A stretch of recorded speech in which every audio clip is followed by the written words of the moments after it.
Hai hai Sobat Kumis, selamat datang di channel YouTube Kupas Misteri. Sebelum mulai mendengarkan, jangan lupa klik tombol subscribe, like, share, dan komen. Dan jangan lupa untuk aktifkan lonceng notifikasi. Untuk hasil yang lebih maksimal, silakan gunakan headset kalian. Selamat mendengarkan. I can see you from behind. You can hear me in your mind. Run so fast as you can go. Time will catch you before you know. Assalamualaikum warahmatullahi wabarakatuh. Waalaikumsalam warahmatullahi wabarakatuh. Wih, udah lama nih ya. Maaf nih, kita baru balik setelah 2 minggu ya kita istirahat ya. Ya jadi tuh kemarin tuh mbaknya suaranya hilang. Kebanyakan konser. Kebanyakan konser. Jadi nggak bisa nih keluar suara kayak gini. Jadi kayak pakai bahasa isyarat gitu. Cuma nggak mungkin kan kita siaran pakai bahasa isyarat. Bukan, lu suara lu yang gue tahu kenapa. Kenapa? Habis diputusin pacar lu ya, nangis dulu. Lo tahu sih, tapi jomblo mana yang bisa diputusin pacar? Anjay. Promosi. Masih aja lu ngaku jomblo. Ntar nomor handphonenya ada di bawah ya. Ya udah, Maaf nih, kita baru bacain lagi ceritanya. Hari ini dari daerah Jakarta. yes. Lu yang Hmm, bacain. kayaknya lo aja deh. Suara gue masih agak am. Kurang enak. Say. Yaudah, jadi gue bacain aja ya ceritanya. Halo Kumis, aku Randi dari Jakarta. Halo Randi. Randi? Randi? Oh iya, gue dengernya Randi. Oke. Aku pernah ngalamin kejadian horor 2 kali di kantorku. Aku ngantor di salah satu gedung perkantoran daerah Casablanca di Jakarta. Dan kebetulan company tempat aku kerja bertempat di lantai 12, lantai paling atas. Kejadian pertama, waktu itu aku tinggal berdua di kantor bersama seorang teman di kantor. Jadi maksudnya dia di kantor tinggal berdua. Sekitar jam 11 malam, dan memang agak gerimis saat itu. Jadi rencananya mau turun bareng ke parkiran. Waktu lagi beres-beres, tiba-tiba hujannya makin deras. Akhirnya temanku memutuskan untuk nunggu hujan karena dia pakai motor dan aku duluan karena ada keperluan lain. Dan kebetulan aku lagi bawa mobil hari itu. Oke. FYI, FYI apaan sih? for your information. Oke, jadi sebagai informasi, di lantai 12 hanya ada lift barang. Jadi kalau mau pakai lift pengunjung harus turun melalui tangga lingkar yang tersedia di depan kantorku dahulu, dan langsung sampai ke depan lift pengunjung lantai 11. Jadi lantai paling atas, tapi di paling atas malah nggak ada lift langsung ya. Jadi mesti turun dulu. Mesti turun dulu. Pada saat itu aku memutuskan untuk pakai lift pengunjung. Semuanya terasa biasa saja. Sampai saat aku sedang menunggu depan lift lantai 11, aku samar mendengar suara tangisan. Awalnya aku mengira ini hanya suara yang dibuat temanku dengan maksud isengin aku aja. Lalu aku berusaha memanggil temanku itu dari lantai 11, sembari mengecek apa benar itu dia. Sampai akhirnya aku tersadar kalau suara tangisan ini adalah suara tangisan wanita dan berasal dari lorong menuju toilet lantai 11. Dengan penasaran, aku cek lorong tersebut dan sama sekali tidak ada orang. Dan mendadak suara itu hilang. Akhirnya aku kembali ke depan lift dan mendadak suara tangisan itu muncul lagi. Dan gak tahu kenapa kali ini bikin aku merinding. Untungnya lift segera terbuka dan aku pun langsung masuk lift. Setelah masuk lift semuanya aman dan gak terjadi apa-apa lagi. Oke, lanjut ke kejadian kedua. Baru terjadi kurang lebih 2 minggu yang lalu. Pada saat itu aku sedang lembur dan pas sekali keadaan jalan sedang sangat macet. Ya tahu kan kalian kalau jalan Kuningan Kasablanka tuh saat jam bubaran kantor kondisinya macet banget. Jadi setelah menyelesaikan 75% kerjaanku, aku melihat jam dan waktu menunjukkan pukul 10 malam. Aku suntuk lalu memutuskan ke bawah untuk membeli kopi. Lagi-lagi aku memilih untuk menggunakan lift pengunjung yang berada di lantai 11. Baru turun setengah tangga, aku melihat suasana lantai 11 udah sepi banget. Nyaris gelap semuanya. Hanya lampu kuning warm depan deretan lift yang menyala. Saat lanjut menuruni beberapa tangga, aku melihat ada seorang perempuan berdiri di depan lift. Tidak terlalu tampak jelas, karena suasananya yang memang remang-remang. Yang terlihat hanya dia perempuan berambut panjang dan memakai seperti baju atasan dan rok flare ala kantoran semata kaki panjangnya.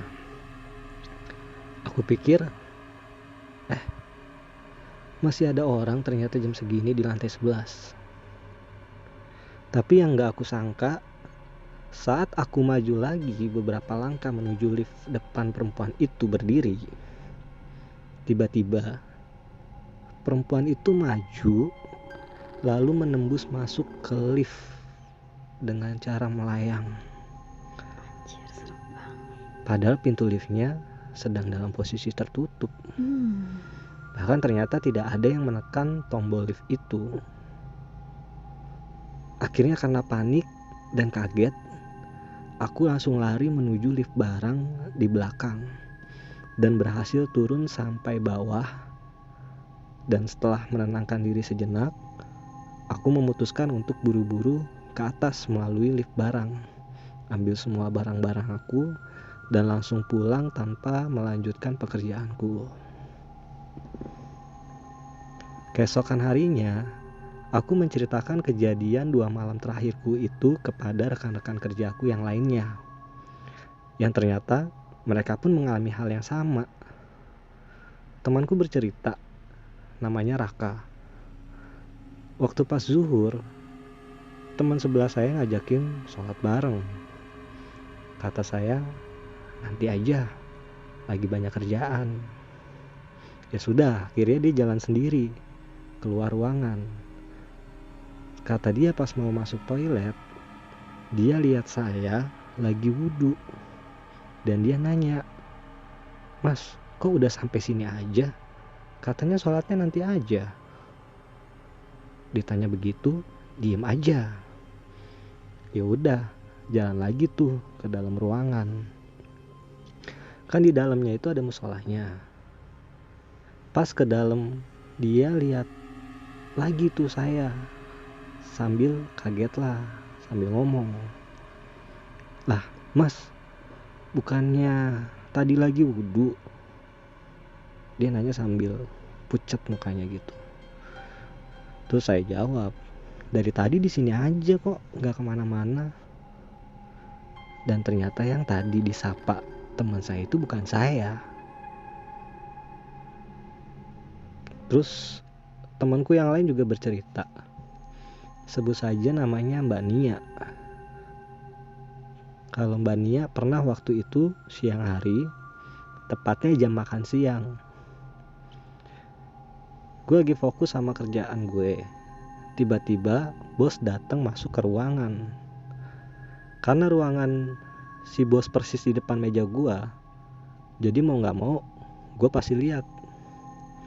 Yang posisinya tuh pagi itu bos itu pergi sama sekretarisnya hendak meeting di luar. Nah, gue kira udah dateng, tapi nggak lama waktu berselang si bos sama sekretarisnya datang dari arah luar Tadi siapa tuh? menuju ruangan dan menegur gue. Kamu nggak makan siang? Gue kaget dan bingung. Terus tadi yang ada di dalam itu yang masuk siapa? Gue cuma bengong dan ceritain hal itu ke bos gue. Dan sepertinya dia paham kisah temanku ini. Dan satu lagi yang gak kalah seremnya, temanku ikut nimbrung juga dan ceritain kejadian horornya. Sebut saja Dodi.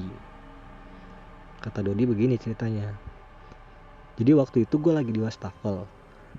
Tiba-tiba pintu kamar mandi kekunci sendiri dari dalam. Padahal gak ada orang masuk. Dan itu pagi loh, jam 6.15. Gue tinggal ke ruangan. Pagi itu belum ada yang datang selain gue. Gue selalu datang pagi karena ngindarin macet. Jadi gue selalu jalan habis subuh. Dan tiba-tiba gue dengar suara ketikan keyboard di ruang sebelah. Yang gue tahu persis kalau di lantai itu baru cuma ada gue aja. Nah malamnya, jadi gue baru ingat dan mesti balik ke kantor karena ada laporan yang salah. Gue datang ke kantor setengah 12 malam. Habis dari lantai 11, dia turun lift pas jam 12 malam.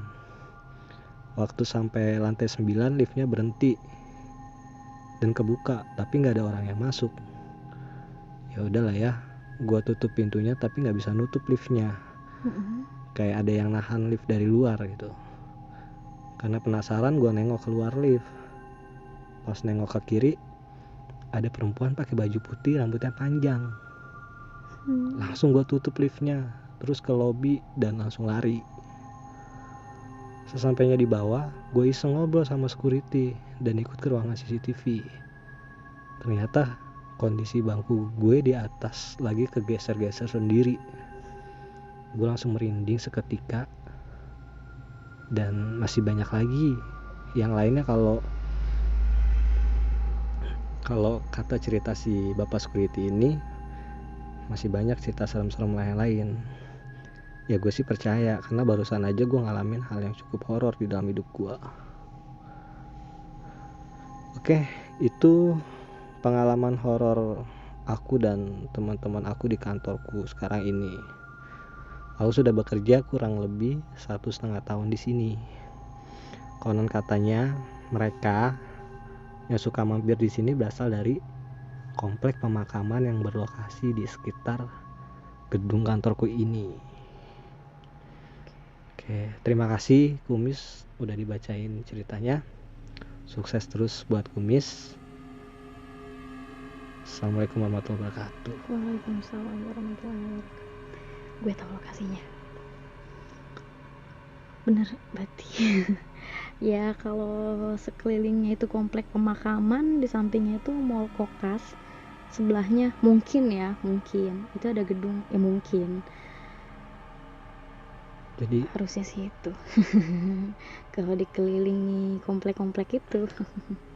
jadi sebenarnya ini dekat kuburan yang di Casablanca itu. Iya, kalau kita dari arah Kuningan mau ke arah Tebet itu adanya di sebelah kiri kantornya. Tapi kalau dari arah Tebet kebalikannya. Benar itu di bawahnya. Kan kita kadang macet nih. Sebelum Kokas tuh kan suka ada yang motong ke pemakaman tuh. Nah, kayaknya di situ deh. Mungkin Daerah Kokas. ya gangguan itu bener ya dari si penghuni makam itu ya. Mungkin. Berarti kalau misalkan dia dikelilingin komplek makam gitu, harusnya dari lantai atas pemandangannya ke bawah udah hijau semua gitu ya. Ya hijau kuburan. Kayaknya serem juga ya kantornya. Ya iyalah, Semua- buktinya semua teman-temannya juga ngalamin kan Mungkin kejadian bos-bosnya itu. juga ngerti kan, ketika dia ceritain bosnya udah yang oh ya mungkin Ah udah ya itu yang berapa tadi yang dia pagi ngeliat bosnya keluar rapat, kali. terus dia tiba-tiba datang ya. Masuk ya. selama dia kerja dia ngiranya bosnya itu di dalam berarti Nah setelah yang aslinya bos itu datang, dia baru ngeh gitu ya, yang di dalam tadi yang tadi siapa gitu maksudnya. ternyata bosnya itu emang baru pulang sama sekretarisnya, jadi yang tadi bukan bosnya.